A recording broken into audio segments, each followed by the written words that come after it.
How to fix Valorant black screen problem, easy and quick. If you want to fix this problem, it's easy. All you need to do, just type here Valorant and then right click on it, and first just try to open it as an administrator, and if that doesn't fix your problem, click open file, and now once you're here, right click on it and then go to properties. Now go to compatibility and then click change settings for all users. You will find it like that.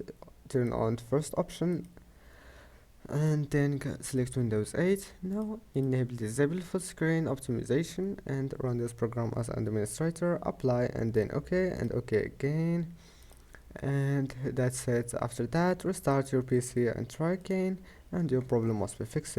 Don't forget to like and don't forget to subscribe, and see you in the next video.